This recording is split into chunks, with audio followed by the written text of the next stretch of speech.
Nah, ini juga akan berdampak terhadap yang lainnya. Misalkan kalau yang punya sawah, mungkin sawahnya sudah tidak bisa lagi diairi karena dari hulunya banyak pohon-pohon yang ditebang atau tanahnya dikeruk dan segala macamnya. Belum lagi berbicara limbah tambang misalkan merusak ekosistem sungai, laut dan sebagainya sehingga yang dulu mungkin di sungai itu banyak ikan sekarang sudah tidak ada lagi karena teracuni oleh kalau dalam tambang misalkan dalam tambang emas itu ada merkuri dan segala macamnya gitu. Jadi yang tadinya air sungai itu masih bisa dikonsumsi untuk minum, misalkan masih bersih, sekarang sudah tidak bisa lagi. Nah itu dampak-dampak yang krisis lingkungan yang diciptakan karena keserakahan seseorang yang menganut kapitalis. Bagaimana keserakahan tersebut terjadi karena dalam mindsetnya itu bagaimana menumpuk harta sebanyak-banyaknya gitu. Nah itu yang dikritisi terhadap ekonomi kapitalis ya atau kapitalisme. Nah, terus kemudian Umar Chapa juga mencoba untuk mengkritisi sistem sosialis ya, sistem sosialis di mana kalau kita ketahui ya dalam sistem sosialis itu harta kekayaan itu tidak bersifat mutlak milik individu, tetapi peran negara yang lebih kontrol negara itu lebih lebih tinggi gitu daripada peran pribadi. Negara mengelola kekayaan yang ada di negara tersebut, terus kemudian orang lain itu tidak bisa memiliki kekayaan sebagaimana seperti kapitalis. Kalau kapitalis kan justru sebaliknya gitu.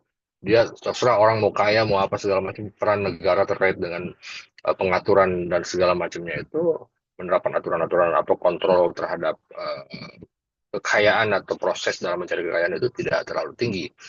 Berbeda dengan sistem sosialis, justru malah peran negara yang terlalu tinggi gitu ya, sehingga dia bahkan sampai menghilangkan insentif individu. Jadi semua harta kekayaan itu milik negara kebanyakannya gitu, dan kemudian masyarakatnya hanya diberikan ya semacam jatah-jatah kecil saja gitu. Nah terus kemudian juga dalam sistem sosialis ini sistem birokrasinya yang kaku dan tidak efisien. Nah itu banyak dilakukan di negara-negara komunis biasanya ya kalau sosialis itu. Nah, ini yang kemudian dikritisi oleh Umar Chapra gitu ya. Nah, kemudian Umar Chapra akhirnya dalam kritis ini menyebutkan bahwa kedua sistem ini mengabaikan sistem spiritual manusia. Jadi etika dan moral yang kemudian dihilangkan akibat adanya keserakahan manusia terkait dengan pengelolaan sumber daya alam ataupun tentang pengelolaan ekonomi itu menjadi kritik apa ya kritik dari pemikiran Umar Chapra. Oke, next.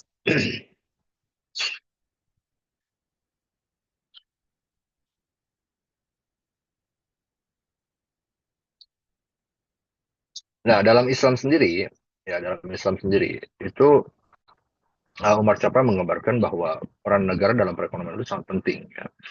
Jadi kalau kita berbicara terhadap kapitalisme dan sosialisme yang bertentangan gitu ya, sosialisme itu lebih kepada peran negara yang tinggi, sementara individunya rendah gitu ya, peran individunya rendah.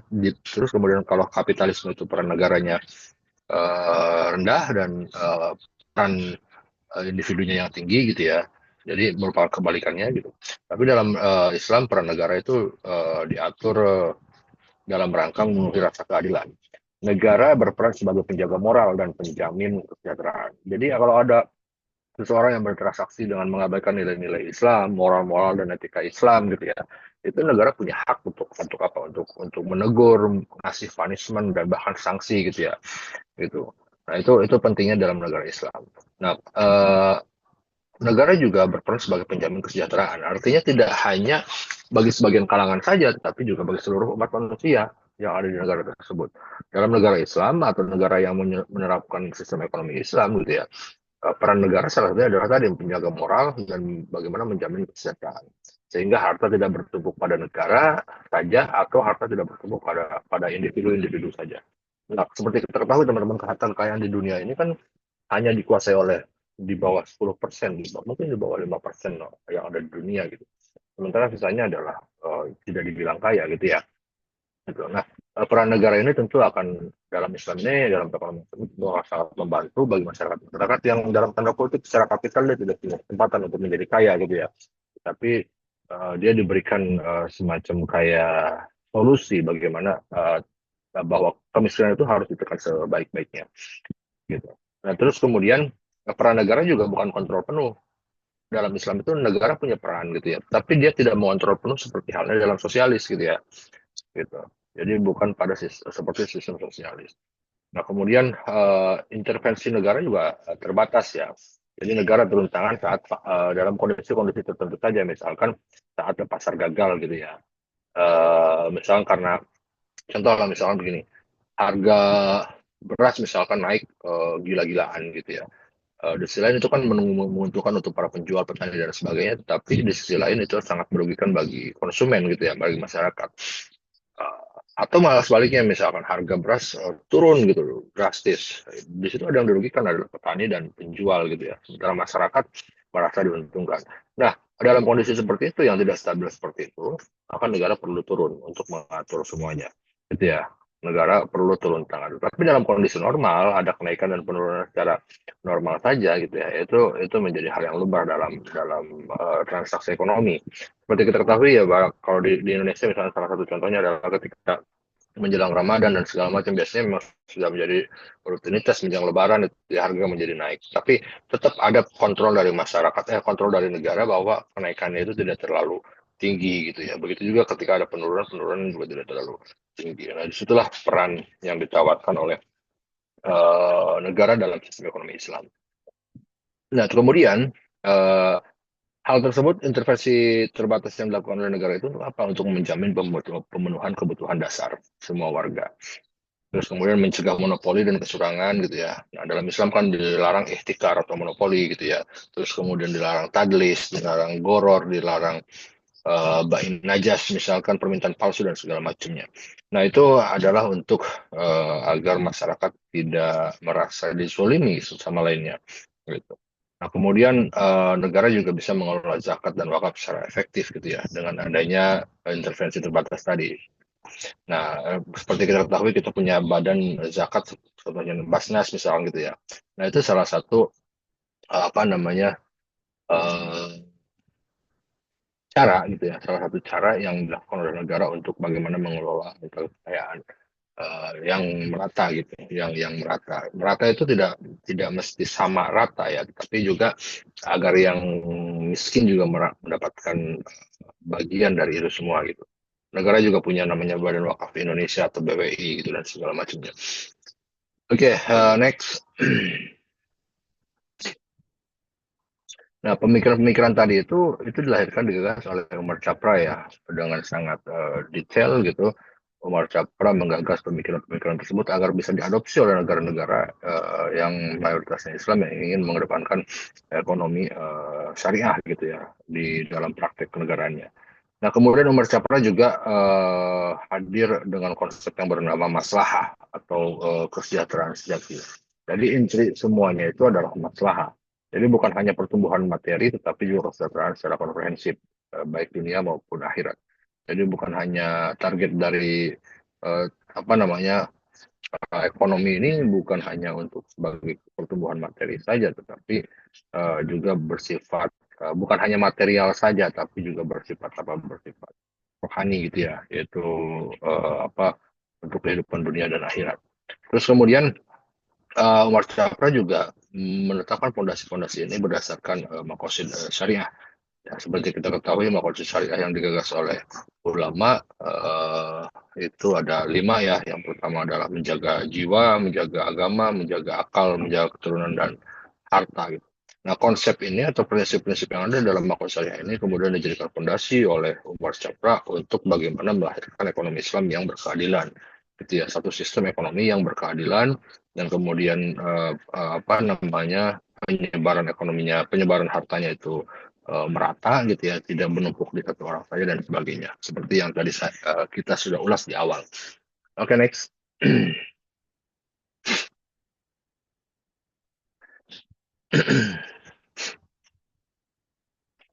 Nah, kemudian Umar Chapra juga mencoba apa ya, menggagas pemikiran-pemikiran tentang keadilan yang menjadi landasan atau salah satu fondasi tentang ekonomi syariah gitu ya. Pemikiran-pemikiran tentang keadilan ini dituangkan dalam beberapa jenis keadilan. Yang pertama adalah keadilan distributif ya. So, tujuannya adalah untuk mengatasi ketimpangan tidak pengen adanya penumpukan harta di satu orang saja gitu ya, tapi juga menyebar kemana-mana. Eh, yang pertama adalah kajian distributif, yaitu untuk mengatasi ketimpangan dengan cara apa? Dengan cara adanya zakat ya. Zakat sebagai instrumen fiskal wajib untuk redistribusi kekayaan. Gitu. Yang orang yang punya kekayaan yang tinggi diambil misalnya dari hasil zakat mal 2,5% misalkan. Begitu juga dengan orang yang lain, orang yang menengah dan yang miskin. Ketika misalkan ada zakat fitrah gitu ya, terus kemudian ada zakat mal, jadi orang-orang kaya itu tidak hanya menumpuk kekayaan, tapi juga dari kekayaan itu mempunyai kontribusi terhadap orang-orang miskin. Salah satunya adalah dengan pengambilan zakat sebesar 2,5% dari pajak dari harta mal misalnya dari zakat mal atau dari zakat pertanian, perkebunan dan zakat yang lainnya gitu. Nah, kemudian juga ada larangan riba ya. Larangan riba ini salah satunya juga digunakan untuk mencapai keadilan distributif ini. Jadi untuk mencegah eksploitasi dan ketidakstabilan. Ya, itu. Terus yang ketiga adalah kontrak bagi hasil tadi yang ditawarkan ya. Yang pertama adalah mudharabah atau musyarakah yang lebih adil. Sehingga apa? Sehingga besaran keuntungan dan distribusi kekayaan itu dapat didiskusikan bersama, disepakati bersama tanpa ada tekanan-tekanan atau ancaman dari pihak-pihak yang lain. Sehingga dapat menimbulkan apa? Menimbulkan rasa ketidakadilan. Nah, kemudian yang kedua adalah keadilan prosedural. Nah, keadilan prosedural itu dijelaskan di dalam akses setara terhadap peluang ekonomi. Jadi siapapun orang di buka bumi ini dalam konsep Umar Syafra terkait dengan keadilan prosedural bahwa semua orang itu mempunyai akses terhadap peluang ekonomi gitu ya, mempunyai akses terhadap peluang ekonomi yang sama gitu. Terus kemudian pasar yang bebas dari penipuan dan goror juga monopoli. Nah, ini dari sisi prosedural. Nah, yang ketiga adalah keadilan antar generasi. Jadi manusia dianggap sebagai khalifah atau wakil Allah di muka bumi, sehingga masing-masing mempunyai tanggung jawab bukan hanya terhadap dirinya tapi terhadap Allah Subhanahu wa taala. Sehingga dalam tindak tanduknya manusia, terutama umat Islam ini tidak boleh lepas dari prinsip-prinsip atau hukum-hukum Islam. Nah, kemudian ada larangan eksploitasi sumber daya alam ya, berlebihan untuk kelestarian bumi. Tadi saya bilang bahwa kelestarian alam jika dieksploitasi secara besar-besaran dan tidak ada upaya untuk rehabilitasi, maka akan berdampak terhadap bencana. Nah, terus kemudian juga ada spirit ekonomi Islam ya, seperti tawazun, tazkiyah, rahmatan lil alamin dan sebagainya. Nah, hal-hal ini di semua hal ini itu di apa digagas pemikirannya oleh uh, Umar Chapra untuk memenuhi rasa keadilan seluruh umat manusia. Oke, next. Nah, Umar Chapra kemudian berusaha untuk menjawab tantangan ekonomi modern ya. Seperti kita ketahui, ekonomi sekarang itu sangat kompleks ya. Belum lagi kita selesai dengan riba, muncul lagi sistem ekonomi digital misalkan atau bukan sistem ekonomi ya, maksudnya eh, ekonomi dengan transaksi digital, dengan pembayaran digital dan segala macamnya.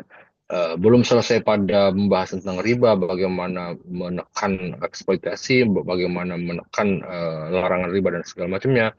Eh, Kemudian muncul di ekonomi modern ini tantangan-tantangan yang sangat kompleks ya. Misalkan adanya transaksi digital dan segala macamnya, keuangan digital, transaksi ekonomi digital dan segala macamnya.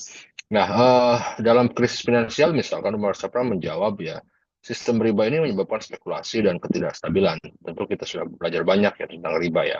Terus kemudian solusi yang ditawarkan adalah keuangan syariah dengan prinsip bagi hasil dan keterkaitan dengan sektor real ya.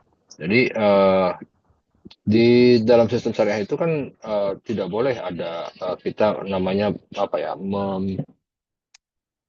berinvestasi terhadap sesuatu hal yang tidak real gitu loh. Jadi barangnya tidak ada tapi kita investasi. Contohnya misalkan kayak Bitcoin, nggak tahu Bitcoin ada atau enggak gitu ya. Terus misalnya cryptocurrency dan segala macamnya. Atau misalnya hal-hal yang lain yang tidak ada realnya gitu. Tidak boleh kita berinvestasi dalam sisi itu. Terus kemudian menjawab tentang kemiskinan dan ketimpangan tadi, Umar Chapra memberikan solusi bahwa efektivitas zakat itu bisa dan pengembangan wakaf itu bisa menjadi solusi. Terus kemudian dalam pembiayaan mikro syariah juga. Nah, kemudian tadi waktunya 10 menit lagi ya. Kemudian dari sisi konsumerisme ya dan kerusakan lingkungan gitu ya. Eh, Solusi yang ditawarkan oleh Umar Chapra yaitu etika konsumsi Islam ya. Jadi larangan israf, larangan mubazir, larangan berlebihan, larangan membeli sesuatu karena FOMO, misalkan larangan apa ya, karena ikut-ikutan saja, tapi tidak urgentnya, tidak sangat penting-penting banget gitu ya. Nah, konsep ini tentu menjadi concern juga buat Umar Chapra dalam pemikirannya bahwa umat Islam itu bahwa manusia itu harusnya memperhatikan etika-etika konsumsi juga gitu ya, seperti tidak boleh berlebihan gitu ya, tidak boleh membazir dan segala macamnya. Next. Nah, ciri sistem ekonomi Mbah Capra itu ya adalah sebuah sistem yang pertama berbasis dengan nilai atau value base ya. Terus yang kedua berkeadilan, terus kemudian dia menciptakan kestabilan dan juga berkelanjutan atau sustainable gitu. Nah, ini ciri-ciri yang sistem ekonomi yang digagas oleh Umar Capra. Next.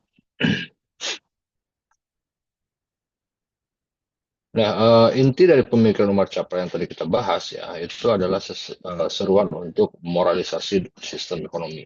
Jadi ekonomi berjalan harus dengan adanya moral dan etika gitu ya. Solusi masalah ekonomi juga bukan pada teknis yang canggih, tetapi pada pengembalian nilai-nilai etika dan spiritual. Banyak orang yang menjadi pelaku ekonomi, tapi mengesampingkan nilai-nilai etika dan spiritual tadi, sehingga dia serampangan dengan arogan berbisnis atau dengan arogan mengambil pundi-pundi uang dengan cara yang tidak disarankan atau dengan cara yang dilarang dalam agama. Gitu. Terus kemudian ekonomi Islam dalam Capra juga dalam apa cirinya adalah apa berfokus kepada berpondasi kepada etika ya. Terus kemudian bertujuan kepada keadilan dan dipandu oleh spirit Islam.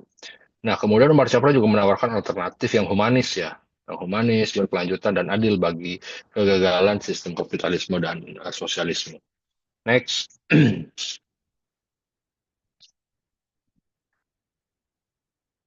Oke, teman-teman, mungkin itu apa yang bisa saya paparkan terkait dengan pemikiran ekonomi Umar Chapra.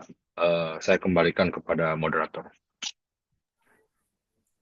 Baik, Bapak. Terima kasih atas pemaparan materinya yang sangat insightful dan wawasan tentang pemikiran M. Umar Chapra di era ekonomi modern. Selanjutnya, kita akan masuk ke sesi Q&A. Bagi yang ingin bertanya, bisa mengisi kolom chat atau raise hand untuk bertanya. Untuk penanya bisa open 3 penanya.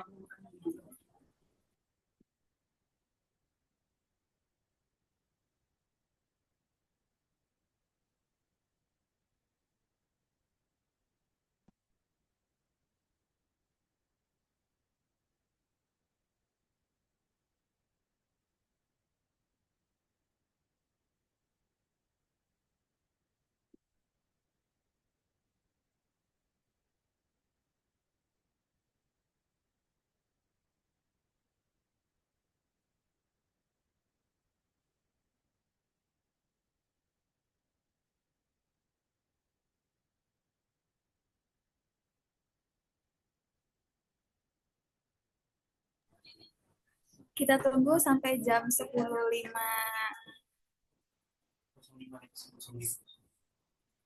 10.05 ya teman-teman.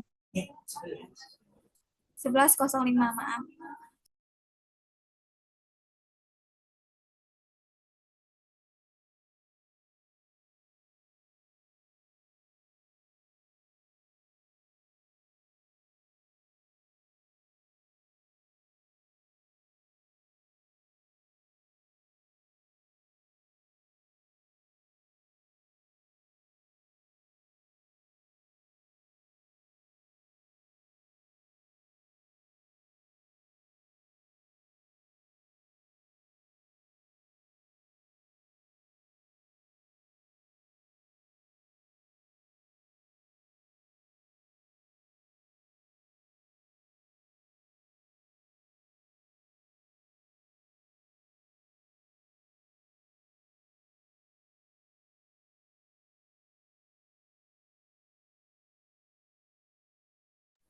Oke, dari Dari kolom chat sudah ada yang nanya Bapak.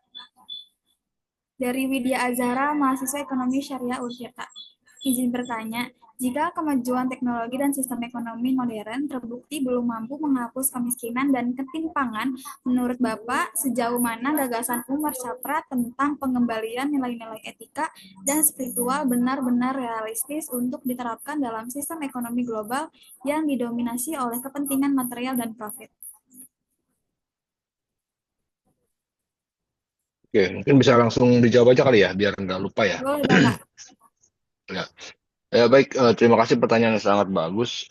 Teman-teman, seperti kita ketahui ya, Umar Chapra yang tadi kita bahas itu juga berpatokan kepada makosid syariah ya.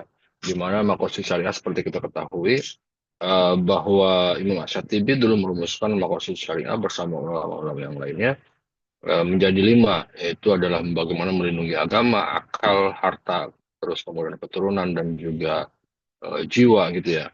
Nah, dalam posisi misal salah satu aja, misalkan kita ambil dari poin-poin makosid syariah tadi, misalnya dalam menjaga harta. Eh, Pada dasarnya etika ini bukan hanya berpengaruh kepada individu masing-masing si pelaku ya. Sebentar ada musik lewat dulu. Tunggu ya.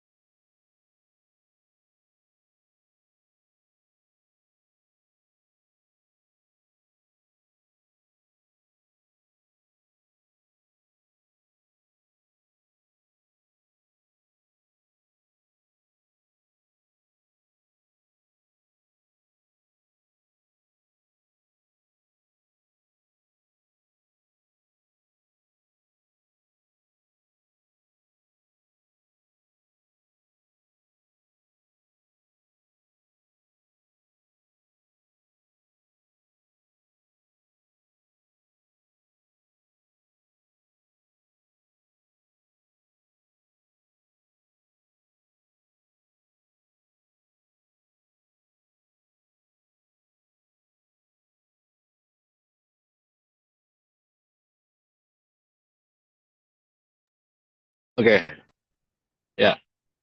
Jadi saya bilang tadi Umar Chapra itu berlandaskan juga terhadap prinsip-prinsip atau yang ada dalam makosid syariah. Dalam menjaga harta, misalnya salah satu poin dari makosid syariah, bagaimana harta itu eh, tidak jatuh kepada kepemilikan seseorang gitu ya, tidak didominasi oleh oleh seorang dan penumpukan harta terhadap seseorang. Kenapa? Karena kalau terjadi penumpukan harta, maka yang lainnya kan tidak kebagian dalam tanda kutip begitu ya, tidak merasakan. Sementara harta yang ada di dunia gitu ya, Allah menciptakan dunia dan isinya itu untuk dikelola bersama oleh semua orang. Tapi kadang-kadang dalam sistem sistem kapitalis atau sosialis gitu ya, terutama kapitalis lah, orang menghalalkan segala cara untuk mendapatkan kekayaan tersebut tanpa memperhatikan etika-etika yang sebenarnya bukan hanya etika Islam ya yang itu, tapi etika berlaku secara umum saya pikir sama gitu ya. Nah, salah satu menjaga harta tadi, bagaimana kalau dalam Islam kan ya ada metode zakat. Zakat itu bukan hanya sekedar distribusi harta dari si kaya terhadap yang miskin, tetapi juga menjadi salah satu cara atau metode untuk membersihkan harta gitu ya, untuk membersihkan harta. Nah, kalau misalnya semuanya dijalankan berdasarkan etika, saya pikir tidak ada lagi namanya orang miskin gitu ya. Nah, pemikiran Umar Chapra itu berusaha untuk mengarahkan ke sana. Setidaknya, walaupun tidak sama memiliki kekayaan yang sama, setidaknya yang miskin itu tidak ada. Kenapa? Karena kalau sistem ini berjalan dengan baik, orang kaya membayar zakat, terus kemudian zakat itu didistribusikan kepada orang-orang miskin, maka tidak ada orang miskin gitu ya. Kalau kita bisa lihat aja, misalnya ketika satu orang punya harta kekayaan 1 miliar saja, kita bisa bayangkan tuh 2,5% dari 1 miliar itu berapa. Belum lagi misalnya kita mengukur berapa orang yang punya 1 miliar, bahkan orang yang triliunan itu berapa tuh. Jadi kalau misalkan harta tersebut kemudian didistribusikan melalui zakat misalkan, saya pikir sudah tidak ada lagi orang-orang yang miskin gitu ya. Gitu. Bukan berarti kita membuat orang miskin itu menjadi malas untuk bekerja, tidak. Tetapi bagaimana agar distribusi kekayaan ini terjadi dan tidak ada penumpukan harta. Nah, itulah yang kemudian menjadi pemikiran Umar Chapra gitu ya, bahwa Semua orang berhak mempunyai akses dalam mencari kekayaan gitu ya. Semua orang berhak mendapatkan kekayaan. Semua orang berhak untuk merasakan apa yang ada di muka bumi ini. Maka lahirlah konsep zakat yang kemudian sebenarnya konsep zakat kan sudah ada dalam Islam, tapi diimplementasikan dalam sistem ekonomi Islam itu salah satunya digagas oleh Marcia dalam pemikirannya gitu, agar distribusi kekayaan itu berjalan dengan baik dan tidak menumpuk di satu orang. Begitu kira-kira uh, moderator. Oke, baik. Terima kasih, Bapak. Dua pertanyaan lagi, Bapak, dari Aida Nashwandini, mahasiswa Untirta Prodi Ekonomi Syariah semester 3. Izin bertanya, terkait maraknya kasus orang dalam atau kita sebut nepotisme yang terjadi pada rekrutmen tenaga kerja suatu perusahaan. Lalu bagaimana pemikiran Umar Chapra mampu menciptakan atau merealisasikan kembali lingkungan atau budaya yang lebih adil terhadap perekrutmen tenaga kerja dan mampu mengurangi pengangguran? Silakan Bapak dijawab. Oke, apa ya perlakuan-perlakuan atau perilaku-perilaku nepotisme ya tentu ini sangat merugikan ya, karena dengan adanya nepotisme kadang-kadang pekerja melahirkan pekerja-pekerja yang tidak profesional dan tidak kompatibel, tidak mempunyai kompetensi gitu ya. Karena apa? Karena kompetensi nepotisme itu lahir bukan karena kompetensi, tapi karena kedekatan oleh salah satu pihak gitu ya, atau yang biasa disebut mungkin bahasa kerennya itu sekarang itu orang dalam lah. Bagaimana misalkan contoh misalnya si A dan si B sama-sama mendaftar di satu perusahaan atau di lembaga tertentu untuk bekerja. Si A mempunyai kompetensi yang bagus, tetapi dia tidak punya relasi di dalam. Sementara si B mempunyai kompetensi yang biasa saja, gitu ya, tapi mempunyai orang dalam, atau mungkin dia tidak punya punya kompetensi apa-apa. Kalau kita berbicara terkait dengan dampak dari nepotisme itu, tentu ya bukan cuma hanya mengambil hak orang lain, tetapi juga berpengaruh terhadap hasil kinerja yang diciptakan dari nepotisme tersebut. Tentu ya itu udah mengambil hak orang lain. Seharusnya orang lain yang berhak yang mempunyai kompetensi tadi, sementara yang kemudian yang tidak mempunyai kompetensi karena dia punya orang dalam, akhirnya dialah yang mendapatkan hak tersebut dengan cara yang tidak sah gitu, kira-kira gitu. Nah, dampak setelahnya tentu karena dia tidak punya kompetensi di bidang itu, hasil kerjanya juga akan minim gitu. Nah, Umar Chapra, kalau kita berbicara tentang tadi basic prinsip keadilan yang digagas oleh Umar Chapra ya, tentu itu sangat dihindari sekali gitu. Hal-hal seperti itu, nepotisme tersebut itu menciptakan rasa ketidakadilan. Ketidakadilan bagi siapa? Bagi orang yang mempunyai kompetensi tadi. Hanya karena dia tidak punya channel di dalam, kemudian dia tidak bisa mendapatkan haknya, gitu ya. Nah, maka Umar Chapra melarang apa namanya, melarang sesuatu yang menggiring kepada rasa ketidakadilan.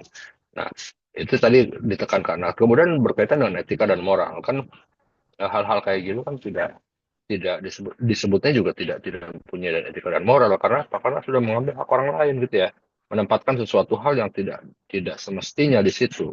Ada hak-hak orang lain yang kemudian diambil.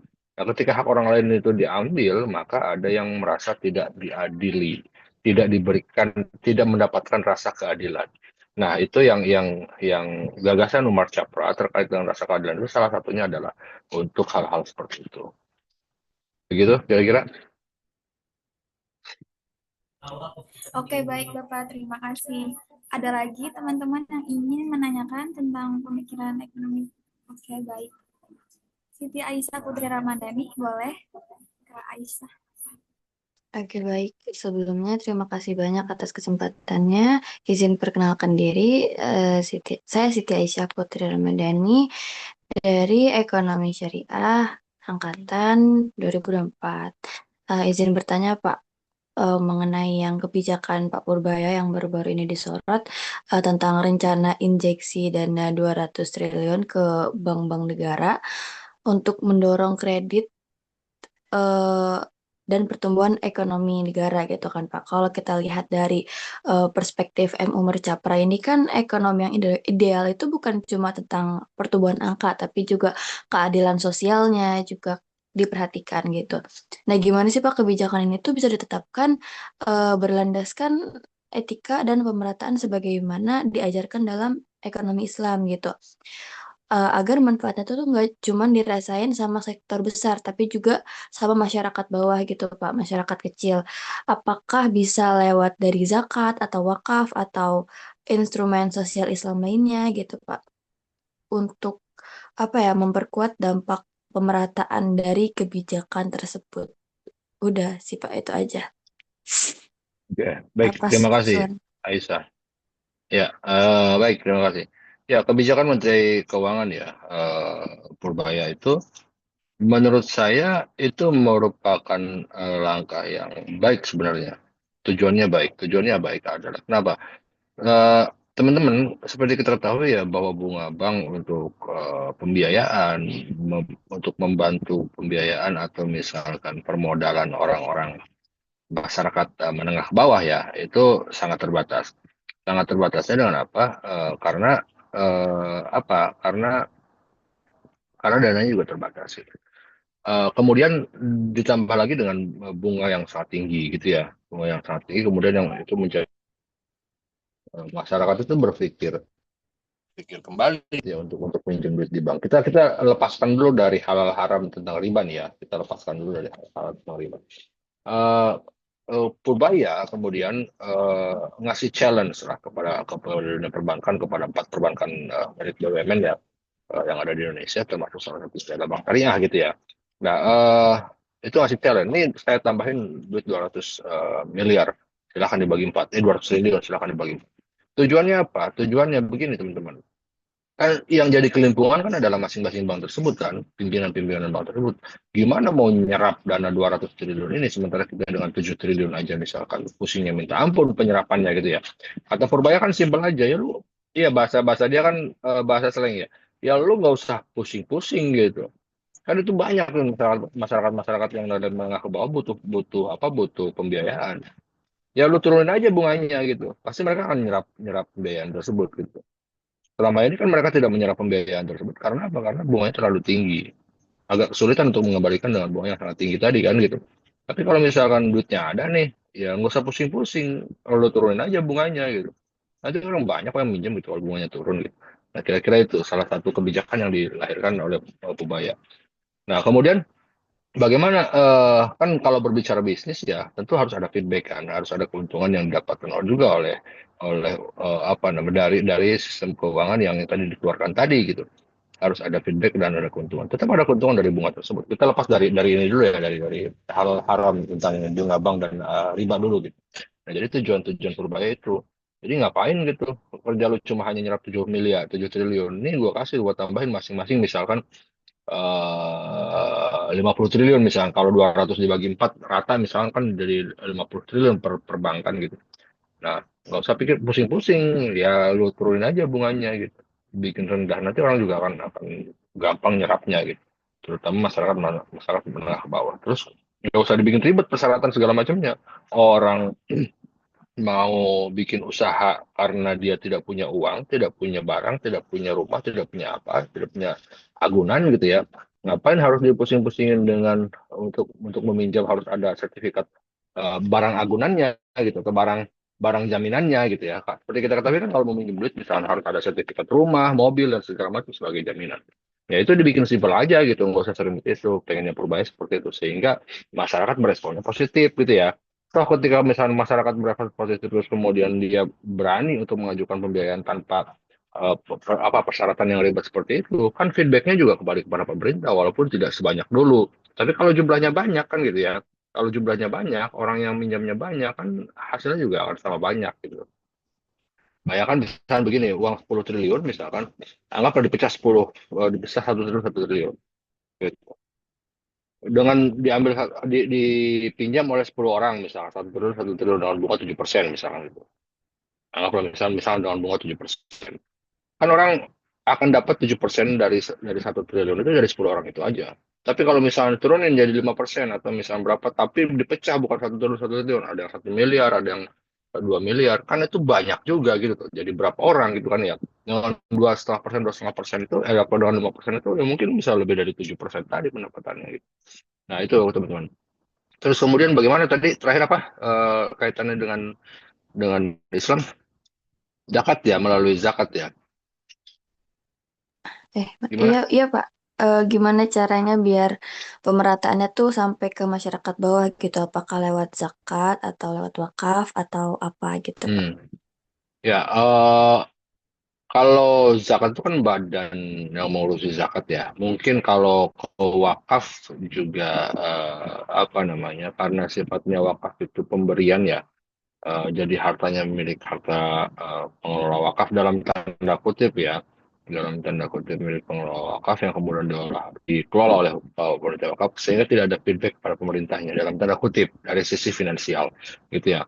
Nanti tergantung nanti Bank Syariah nih mau mengolahnya seperti apa gitu. Apakah dia akan memperbanyak Qardul Hasan gitu ya, peminjaman tanpa bunga, atau misalkan kalau mau dapat keuntungan dia mau realisasi terhadap mudharabah atau murabahah gitu ya, pembiayaan mudharabah atau murabahah atau seperti apa gitu.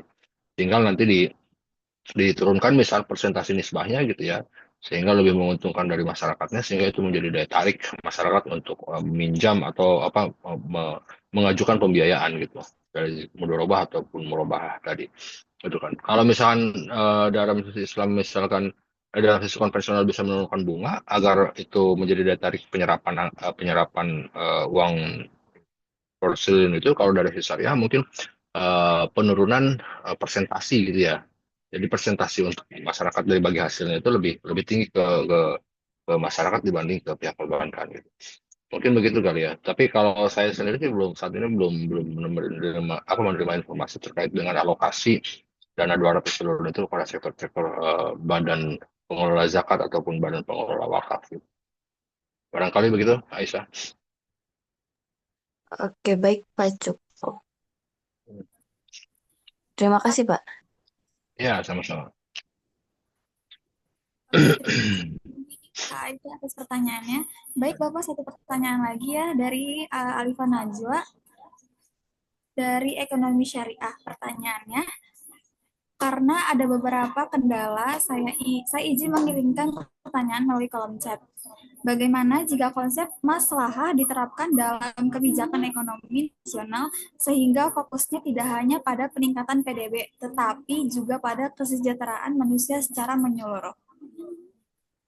Ya, ya, sebenarnya konsep yang ditawarkan oleh Umar Chapra itu kan intisari dari konsep-konsep agama Islam ya, konsep-konsep syariah gitu tuh. Ya, tentu itu sangat berdampak sangat baik sekali jika misalkan kemaslahatan itu menjadi prinsip yang dikedepankan dalam mensejahterakan masyarakat. Jadi ya pada dasarnya kan kalau misalkan kita berlandaskan kepada kemaslahatan tidak akan ada lagi eksploitasi besar-besaran. Lingkungan tidak dihajar habis-habisan. Karena kalau kita menghajar lingkungan habis-habisan tanpa ada kompromi, tanpa ada rehabilitasi lingkungan, tanpa memikirkan dampak-dampak setelahnya, tentu kan yang timbul bukan maslahat, malah madorot kan gitu. Terjadinya banjir, longsor, kekurangan sumber air dan segala macamnya. Gitu. Jadi sangat tepat sekali jika memang masalah itu dijadikan konsep dasar dalam mengelola negara gitu ya. Salah satu yang menjadi konsep dasar dalam mengelola negara dari sisi perekonomian. Tapi kan karena negara kita bukan negara Islam, tentu itu hanya bisa diimplementasikan dalam sektor yang lebih kecil gitu. Bisa nggak dalam sektor yang lebih besar dalam sektor negara? Bisa saja gitu ya. Bisa saja. Yang penting semuanya sepakat gitu dalam konsep tersebut. Gitu. Oke, baik Bapak, terima kasih atas jawabannya. Dikarenakan sudah cukup ya pertanyaannya, izinkan saya membacakan kesimpulan. Dari kesimpulan pemikiran Umar Chapra adalah bahwa ekonomi Islam merupakan sistem holistik yang bertujuan mencapai falah, kesejahteraan dunia dan akhirat, bukan sekedar pertumbuhan ekonomi semata. Pemikiran Umar Chapa mengajarkan bahwa keberhasilan ekonomi sejati diukur dari seberapa baik sistem tersebut melayani kepentingan kemanusiaan secara menyeluruh, dengan menjunjung tinggi keadilan dan nilai-nilai ilahiyah, alih-alih hanya berfokus pada akumulasi dan materi. Semoga pemahaman ini menjadi motivasi kita untuk menerapkan prinsip-prinsip ekonomi Islam dan pemikiran Umar Chapa dalam kehidupan sehari-hari. Terima kasih Bapak Farudin selaku narasumber kita yang sudah menyampaikan materi dengan wawasan pemikiran Umar Chapra dan insightful yang sangat banyak di materi kali ini. Saya sebagai moderator mohon maaf jika ada salah kata dan ucapan, kurang dan lebihnya mohon maaf. Wassalamualaikum warahmatullahi wabarakatuh. Saya kembalikan kepada MC. Waalaikumsalam warahmatullahi wabarakatuh. Waalaikumsalam warahmatullahi wabarakatuh. Terima kasih kepada moderator kita. Baik, terima kasih kepada Bapak Fahrudin atas ilmu yang telah disampaikan hari ini. Selanjutnya, kita akan masuk ke sesi penyerahan sertifikat sebagai bentuk apresiasi. Sertifikat diberikan kepada Bapak Muhammad Fahrudin LC.MH selaku narasumber pada kegiatan hari ini.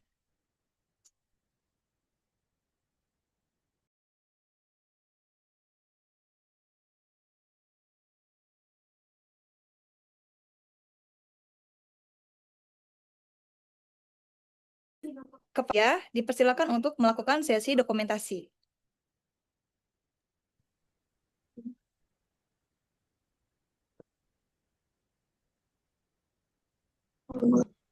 Nah, tunggu sebentar ya.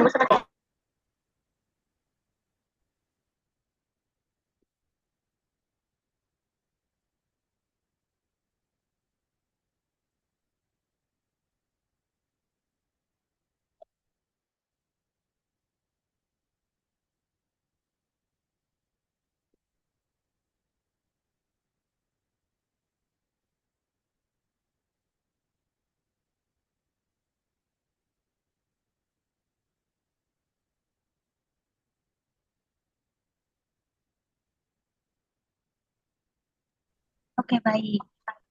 Saya ini ya, saya disuruh.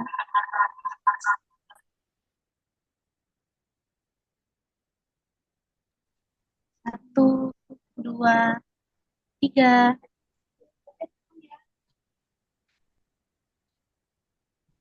Oke, sekali lagi teman-teman.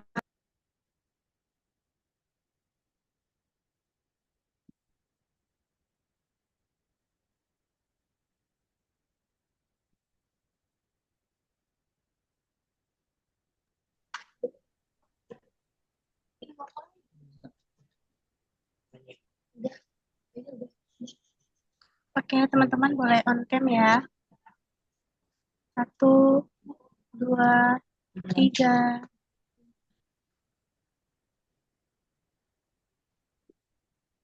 Oke, terima kasih. Bapak juga terima kasih. Teman-teman semua juga terima kasih.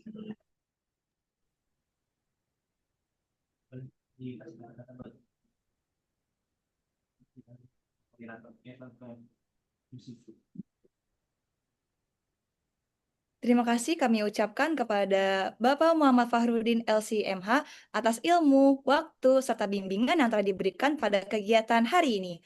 Semoga apa yang telah disampaikan dan dicontohkan dapat menjadi amal jariah dan membawa manfaat bagi kita semua. Sama-sama. Baik, Amin. terima kasih Bapak. Sudah bisa Bapak pamit ya? sudah bisa Pak. Ya, baik. Terima kasih ya. Baik, terima kasih Terima kasih Bang Bapak. Gita. Assalamualaikum. Waalaikumsalam warahmatullahi wabarakatuh.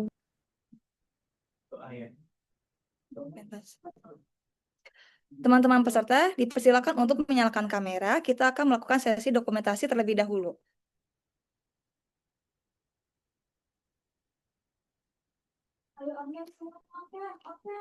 Ya, Ayo, boleh teman-teman on on-cam, cam ya. teman-teman semua. Host juga on cam nih.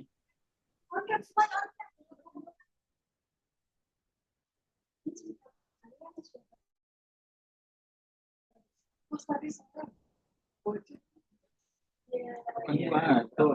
Bicara apa aja?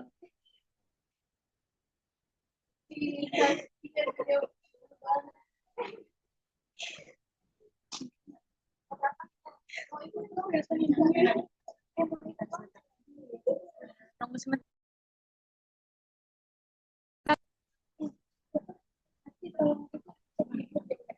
Boleh panitia tolong diarahkan ya.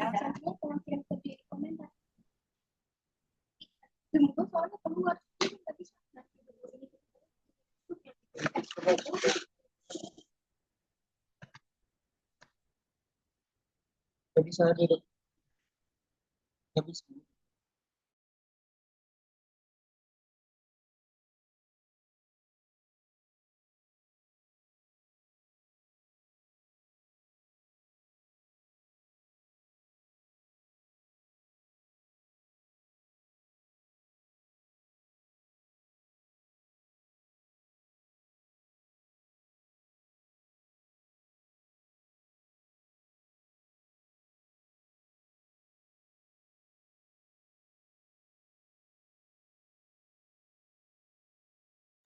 Oke, dalam hitungan ketiga ya teman-teman. 1, 2, 3, senyum. Oke, sekarang boleh gaya bebas teman-teman.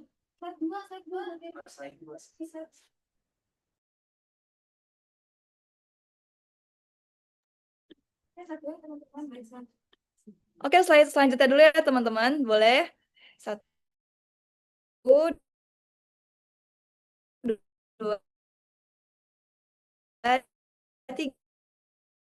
3, senyum. 1, 2, 3, senyum. Oke. Baik, sekarang kita akan memasuki penutup. Tidak terasa kita telah tiba di penghujung acara pada pagi hari ini. Alhamdulillah, seluruh rangkaian kegiatan telah kita lalui bersama dengan lancar. Baik, sekarang pembacaan doa penutup oleh Saudari Widya Azhara. Kepadanya kami persilakan.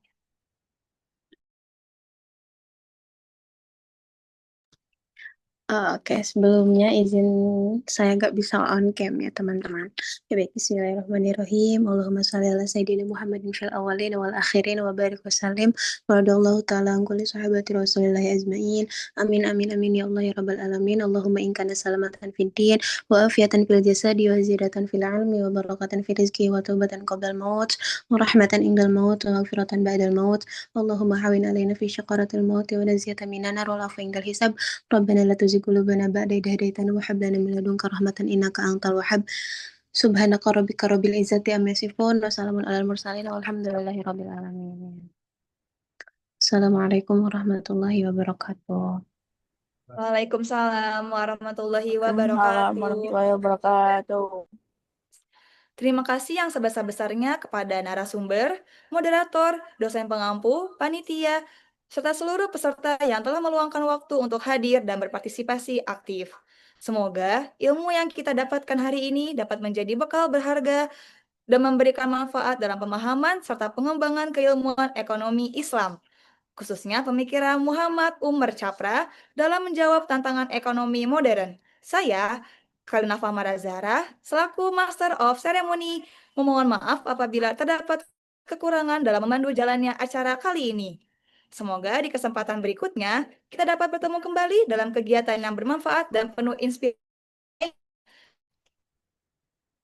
Dan jangan lupa ya teman-teman untuk mengisi absensi. Link absensi sudah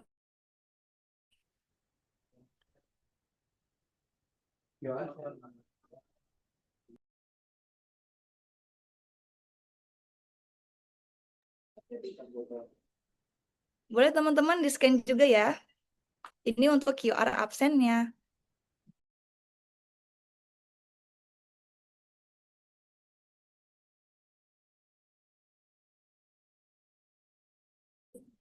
Teman-teman, ini ada 2 G-form ya. Jadi yang pertama itu G-form untuk absen kehadiran dan yang kedua itu untuk G-form pendataan sertifikat.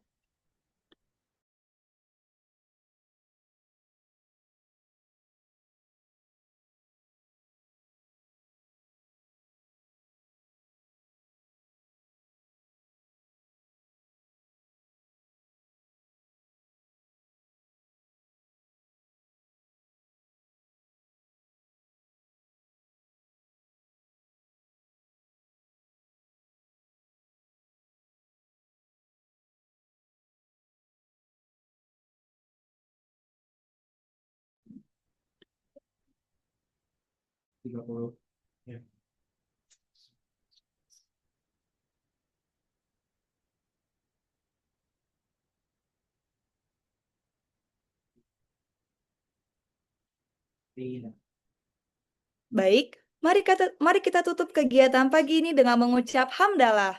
Alhamdulillahirabbil alamin. Wassalamualaikum warahmatullahi wabarakatuh. Waalaikumsalam warahmatullahi wabarakatuh. Gua kelas ya. Teman-teman boleh live dari ruang virtual ya. Terima kasih sudah bergabung. Baru masuk dari di akhir-akhir soalnya. Terima kasih teman-teman semua.